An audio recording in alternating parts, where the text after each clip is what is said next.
welcome to the Film Ireland podcast. I'm Gemma Cray and I'm here with Cormac Fox from Vico Films. You co-founded that? Yeah, myself, Peter, Foott and Michael Doherty. You've just been named the EFP producer on the move in Cannes this year, which is amazing. Right.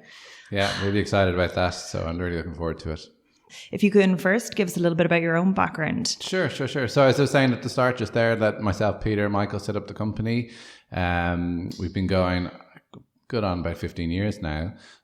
Started off with short films, kind of moved towards feature film production. Now, last couple of years, off the back of the success of Young Offenders, we've turned that into a TV series with BBC. Which every single person in the whole world has seen. It gets even to the point where, see, I'm originally from Cork. Yeah. So again, I know people that worked on it because I'm from Cork and it's very, very small. But I went to see it in the cinema and I went to see a press screening of it.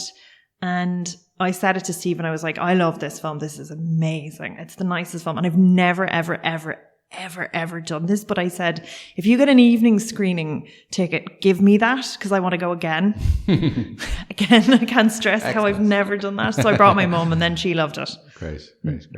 Yeah, so off the back of that, we're now doing a lot of TV stuff as well. So yeah, so we're focused on both feature and TV series. And did you guys kind of graduate film school around the same time together, or how did you meet? Yeah, exactly. So myself and Peter, we met in college in Dunleary in the National Film School. Yeah. And then Michael Doherty is a weird, reasonably long story. And is this the critic, Michael Doherty, or just someone with the same name? Because I was Googling him trying to find photos and I was like, is that him? So I met Michael when I was, probably 16 or 17, working part-time in a hairdresser's. And he used to come in for his haircut. Well, it's very handy that you have those skills, especially starting out as a producer, because you can be like, well, I didn't cut. I was a washer and a take the money, which is helpful. Yeah. The take the money part's helpful. Yeah. And then, Michael had said to us, he was about to go away traveling around the world actually for a couple of years. And he said, if you want to set up a company. So I'd met Peter in college and then reached out to Michael when he came back to Dublin. And that's how we set up the company. Well, I was going to ask you how you did the leap from shorts to feature, but I know the story of the Young Offenders very well. Was that your first kind of feature length? That was, so myself and Peter. King of the Travellers was before? Yeah, we did King of the Travellers, and then we did a micro-budget sci-fi called Dark by Noon, which would have played in Galway. I don't recall, to be honest, exactly. Maybe 2013, 2014, something like that. And then the year of Young Offenders was a very strange one because we actually had 3 films that same year. And they all actually played down at the Flash. So one was obviously Young Offenders. The other was a co-production we did with a Belgian company called History's Future, which had Mark O'Halloran in the lead, and so that played in Galway. And then we also had I'd worked on Samson's film A Dark Song, which was a horror film with Liam Gavin. So after that, then our next film would have been they would have been all features. So you would have gone from no features to 3 features at the exact same time. Yeah, it was weird timing, very weird timing. You're like short films, TV stuff maybe. Or with that? Yeah, the TV. We were doing we have a hidden camera show called Senior Moments with RTE. We've done a couple. I remember seeing that actually. Yeah, we've done a series and a half of that, or a Christmas special in a series. What else were we doing at that stage? We put our hand in some corporate video work, but that was quite a long time back. So yeah, I mean, it was. I suppose in some way you could say it was a barren period between, say, King of the Travellers and 2016 when we were in development. A lot of projects that nearly didn't happen. So yeah, I mean, that was kind of frustrating, obviously, but we just persevered. And we had those films out, as I say, in 2016.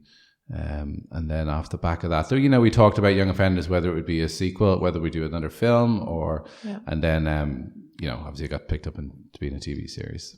And that's amazing. And it's become such a phenomenon now in the UK. So even my uncle lives in the UK and has 2 completely English daughters.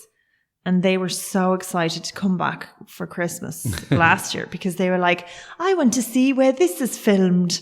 This is where this is. I want to go to the English market. So to actually see the places, like it's really resonated with people over there. And it's because it's such a warm story. Did you guys ever foresee, like, I mean, again, even if you think about it, It made 1.3 million in the box office.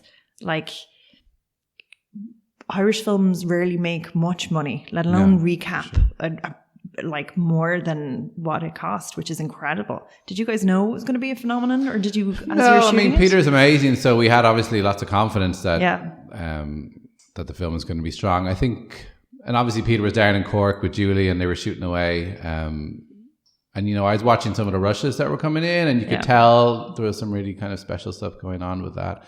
And I think it wasn't maybe until Galway the previous year, so 2015, that Peter had put together a short sizzle reel, or maybe even, was it 10 or 15 minutes of footage, and he'd shown a couple of people like Patrick O'Neill and Wildcard who ended up picking up for distribution. Yeah. So it was at that stage people started getting really excited, and I think it was around that time as well that we were talking to Screen Ireland about completion funding. So I think it was around then we were like, but you know, you still never know, because there's so many great films out there that don't unfortunately make money. So even if you think you've got a nice film or something that's working well, you just don't know. But you know, we had high hopes, but no, none of us, including Patrick, we never thought it was going to do as well as it has. And again, like a complete phenomenon, and kind of going overseas and traveling so well over there, it's incredible. And I felt so proud of it though, even though I had no involvement whatever. I was like, you know, because you see it at the very beginning, you're like, oh, this is amazing, and get very attached to it. But it was such a gorgeous, warm story. Was it self-funded, or was it? Yeah, so really we funded ourselves, Peter and Michael, and then also the film board, or I have to call them Screen Ireland, came on board for completion funding. Yeah. So it was, you know, it was sort of a passion project that Peter really wanted to do while we're in the midst of kind of developing other things. Yeah. So it was, exactly. And as a producer, so I know it's kind of like, it's almost like quite a broad term, and it can mean certain things in certain projects, and you know, on a shorter film, you'd be doing a lot more. Like, if you're looking for a project, how do you find something? Like, do you go in search of writers, or do you guys always kind of work within your own, you know, in your own body of work as a team? Yeah. I mean, I guess it's a bit of everything, really. Yeah. What I'd like to do more of is going out actively to find projects. So, you know, optioning novels and books and finding really interesting articles in newspapers. There's something about true stories that really resonate with us. Like Young Offenders was inspired by a true story. One of our other projects we're developing, Sorry, Ever Callin's a true story. There's something about true stories that we really like. So there's so many interesting news articles. So I'd love to have more time to go out and do that.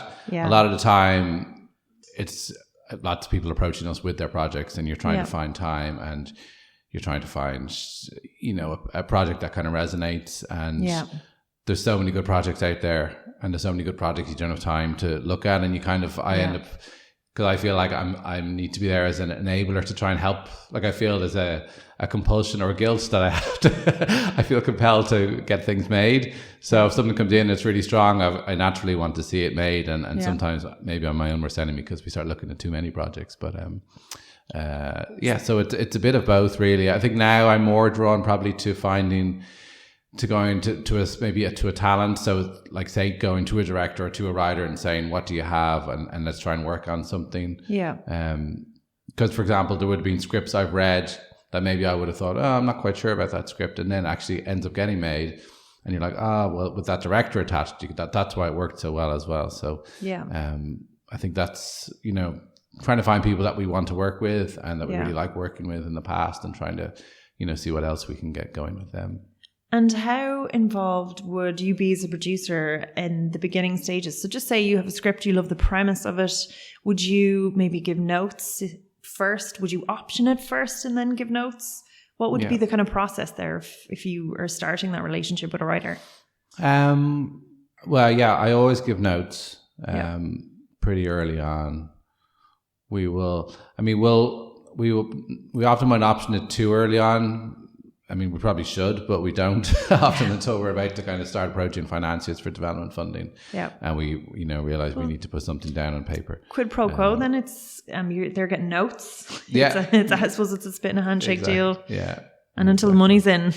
So yeah. So what we'll do is it depends. If they're here in Ireland, we can easily go meet them, or even if they're in the UK. But there's quite a few projects that we're looking at, say that originate from the States or from Canada or Australia off the back of this. We did an Australian co-pro recently, so we've got a couple of other Australians talking to us. So then you probably read the script. Then I would jump on a Skype with them normally, and then see how that goes, and then follow that up with some notes probably afterwards. And do you have, so you've worked with an Australian co-production, or like on a co-production, do you have like a solid contact there that you would have reached out to if you found the right project? Or is it a case of you found a project that was in Australia, or they reached out to you? Like, how does that kind of happen? Is it an organic thing? Is it something that's structured, those co-financing deals? Yeah, like I would definitely reach out to Closer Productions in Adelaide, or the company we worked with. So yeah, they'd be my first port of call, to be honest, because we know them so well and we trust them and they're great to work with. So we'd love to work with them again.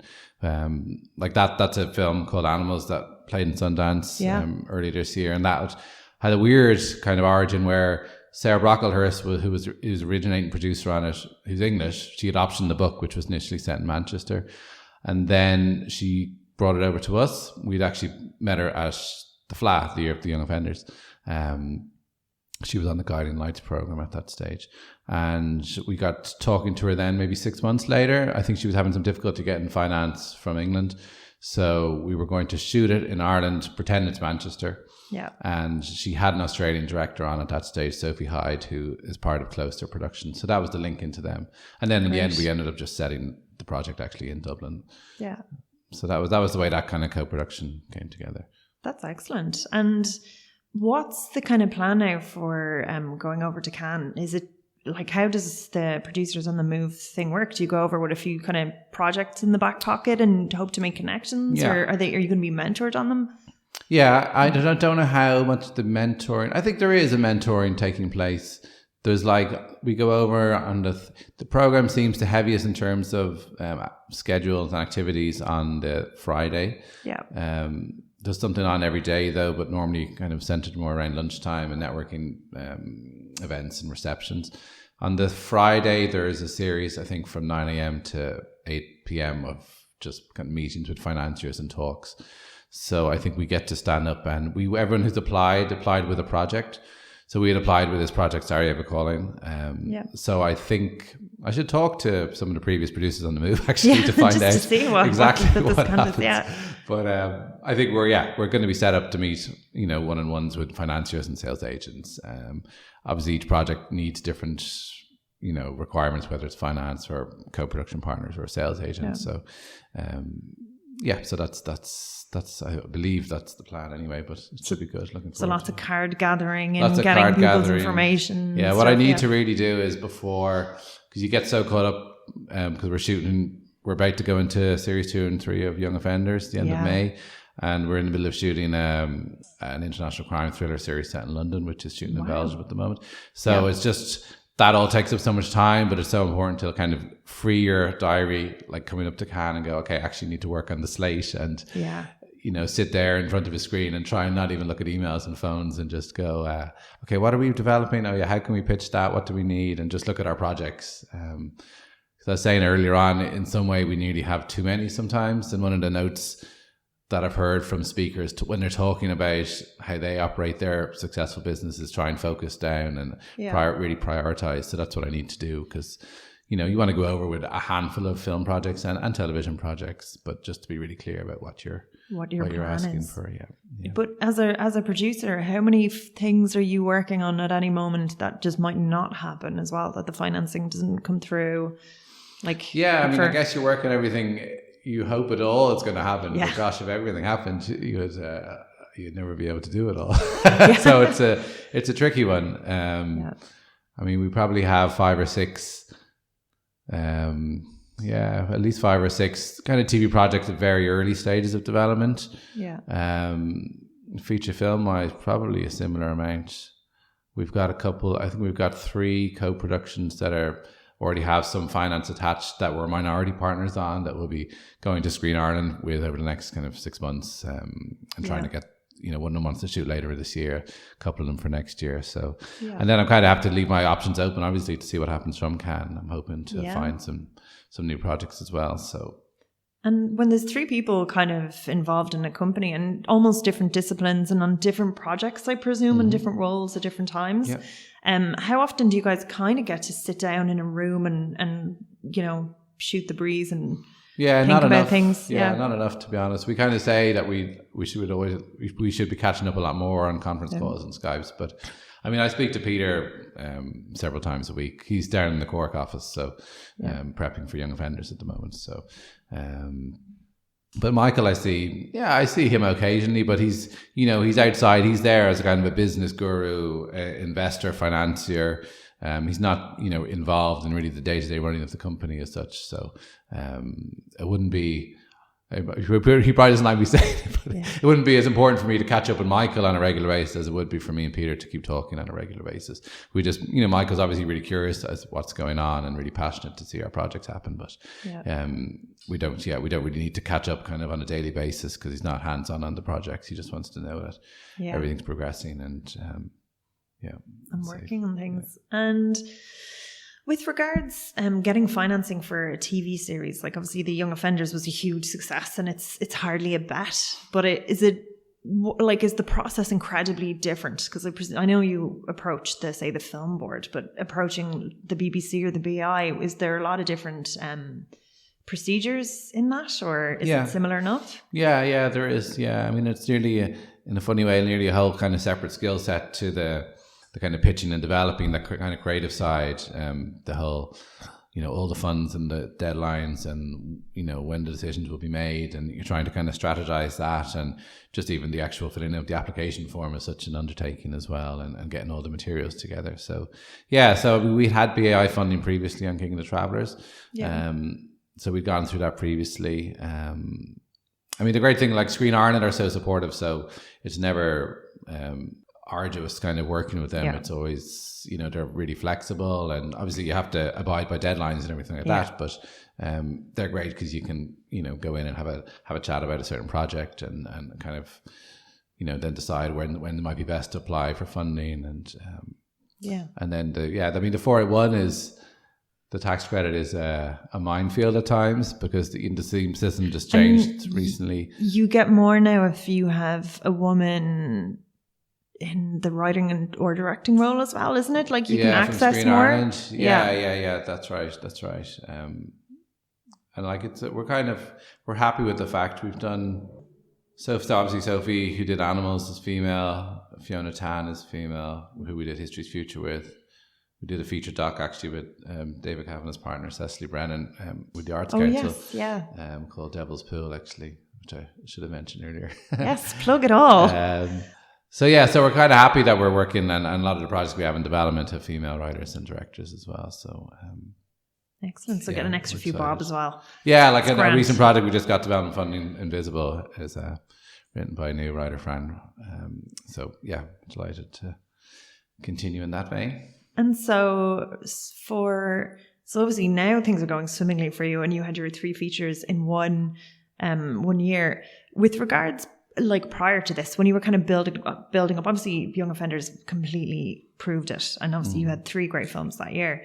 Up till that point, was it a bit of a struggle getting funding, or was it just harder because you didn't have that proven track record, but I mean you had TV shows and shorts and things under your belt? Yeah, we did a lot of shorts. We did do a lot of shorts. Yeah.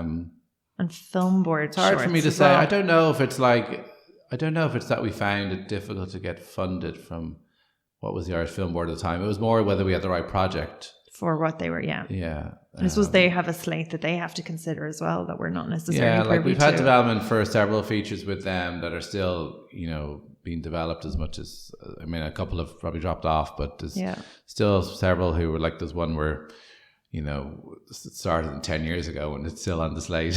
Yeah. So, I wouldn't say it, I definitely wouldn't say it's anything to do with the film board making a bad decision on a project. I think it's more that we just maybe haven't had a project that's been ready to go in for funding, and we've been developing it or got ourselves busy doing something else. Or, I guess those, as you say, in 2016, those kind of co-pros kept us busy Yeah. They did keep us busy. So because I'm just asking sort of on behalf of, like maybe producers or people that are putting in projects, and they're maybe like, what sort of things are they looking for? And if I prove myself, if I do a project myself, is that a better way to get their attention that's successful? But I suppose you've done all of those things, but you had already a proven track record with them before going in. Yeah. So. Like, I think it's really hard, the development funding at the moment, because there's so many. I'm not sure exactly how many, but I feel there's like at least 50 that goes in a month, and they can only pick whatever 5 or something. So it's sure, I know in the difficult. Film-based ones that were run years ago, like they would get 300. Yeah. And 1 or 2 gets funded. Yeah. And it could be even more than 50 at this stage. I'm not sure. Like they've added to what you need to do now to apply for development funding. For product development funding, you have to put in a treatment as well now, which you didn't used to have to do. You could put a script or a treatment. So they've made it a little bit more, demanding, just to make people think about it a lot more before they apply. But God, I remember submitting for like focus shorts or whatever they were at the time, the shorts, and like the application for a 3-minute film was this thick, which I don't know how to describe that because it's a podcast. It was about like 2 inches thick. It was like 60 pages or something. It was mad, but and some of the European funds, like the Creative Europe Fund, Euromag, the applications are crazy. And as a producer, I think, again, now that you're sort of broken through and you're like, shit, and if you apply for things that you'll probably be more likely to get them, rather than if you're starting off and you have to prove yourself first. Like, it's a lot of paperwork if you don't know if you're going to get it. Sure. You're just kind of your fingers crossed. And I think in previous iterations of Screen Ireland, the project execs would have had a bit more leeway, I think, in terms of like meeting informally outside of rounds and maybe reading something ahead of an application and trying to give you a steer. Whereas now it's very much like they really don't have the time to do that, and I think it's difficult for them to do it. So you kind of have to go through the formal application process before you really know where you stand on a project. And if you could maybe go back in time to yourself when you just graduated film school and maybe give yourself a bit of advice when it comes to submitting for funding or doing project plans, what would you say? What would I say? That's a question there. So just about the actual production, the project application. Any other insights are interesting? I'm sure there's people out there going. I mean, I guess one of the questions I always ask myself is, when we finished college, we went straight into setting up the company. Yeah. And, it did take us, I suppose, now it's 15 years later. Yeah. I always wondered what would have happened, say, if I joined a production company and worked my way up and then branched off and set up the company. Yeah. Would that have sped up the learning curve? And then on the other hand, people have said to me now, because you got that experience of doing all those shorts and you're better off for that now. But that's one of the things I always wonder, would it, because it feels like it's been a long path, because we were kind of guiding ourselves for the first time without, you weren't learning from another very experienced kind of veteran producer who had been running the company for 15 years before you kind of get involved. So we were all kind of learning it for the first time as we went. But, maybe in hindsight, it's better to have done it that way. And probably you don't lose your kind of hunger as quickly or get jaded or anything like that. You kind of just go it's really nice, rather than someone who's kind of at the top for a long time, they can see the flaws in things. Sure. So it's kind of nice that everyone's like, we're going to make amazing films, and you keep that optimism together. Yeah. There's not oh no, but this is very hard, lads. Yeah. I think the key has been perseverance as well. Yeah. And, it's hard. I play piano and teach piano part-time, so it was great to have a kind of a fallback income, which I could kind of rely on during, I don't do it anymore, but it was just really helpful the last kind of 15 years to have that as something, not a huge amount of money, but it was just something to kind of bridge a few financial gaps and things, because it does, it gets a bit costly. And I'd say a lot of people have the day job. You find something that's flexible and that's, you don't hate, and that pays okay. And, you kind of let that carry through until you're making that solid income. Yeah. And I think it helps as well if you've 3 people, a good attitude and kind of a solid belief, because a lot of it is just running at a wall until it just breaks. And then you're like, okay, let's get in. And, I guess the other thing is to try and make sure you're really passionate about the project you select. Yeah. And make sure you're doing it for the right reasons. Like sometimes there'll have been projects in the past that maybe come in and you hear there's already maybe some finance attached to it. Yeah. Or you just want to work with someone because you kind of get on well, but then, you're not really sure maybe about the project. Yeah. And then, I think, for example, as I was saying, if we were to narrow down our slate, I should probably really kind of, nearly go like, okay, if these were the 10 on a table and I took away, which would be the least painful to take away out of those 10, and then kind of really see are these the kind of core ones. So I think that would probably be some, advice as well, just really like, because they do take so long, the projects, you really want to make sure you're 100% happy with what it's going to be, and the director and the script, and obviously take the time to get the script right as well. Because it's a lot of, I know sometimes, but sure, didn't Peter write, wasn't he kind of continually writing the young offenders like as he was going nearly, like last minute? I was like, oh, it's self-funded. Was this a passion project that was on his table for years? And we interviewed him for Film Ireland. He was like, no, sure, we were still writing. It just was like, oh my God. Yeah, because Peter hadn't, like, he'd been quite well known to the film world back in 2003, 2004, 2007, 2008, like when we were doing the shorts. Our grad short in college was a film called Carpenter's Clumsy Wife, which got into Venice and won a prize there. And Screen Ireland, or Film Board at that stage, gave us some festival or marketing support. Yeah. And then he did another short with Robbie Sheen in 2007.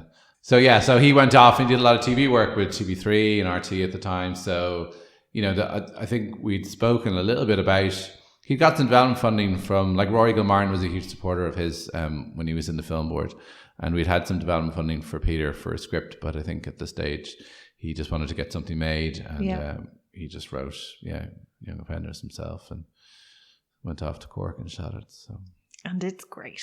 Yeah, but he was great. Like, it was like, all about Young Offenders anyway. But the fact that we were able to keep such a small team, had the flexibility of, like, if it was piss and rain, then we can move and shoot another day. It wasn't going to cost kind of like 10 grand to move a day's shooting, for example. So that's true, and it does look like Cork is the most sunniest place on the whole planet. When you look at that, all the drone shots, and there's like 3 clouds in the sky. It's very deceptive. If people are watching in America and come over and visit. So are you excited about going over to Cannes? Are you? Yeah, for sure. Do you have your cards printed and your your pitches ready? The cards are ready. I was at a thing called Series Mania in France maybe 2 months ago, and then 2 days before that I realized, oh no, the cards are run out. So I've got loads of cards ready now for Cannes. So it'll be fun. The writer of the Stereo project, he's coming over, and I'll be meeting a bunch of kind of co-producers who we're working with, and going around networking and going to some of these receptions and pretending it's all work. Having a few glasses of wine and maybe catching a film, possibly. But hopefully we'll see. Thank you so much again for coming in and chatting with us. You're so welcome. Good to do it ahead. I hope you have an amazing time and that you get so much money for that project. Thank you. You deserve it. Thanks again. You're welcome. Thank you. Cheers.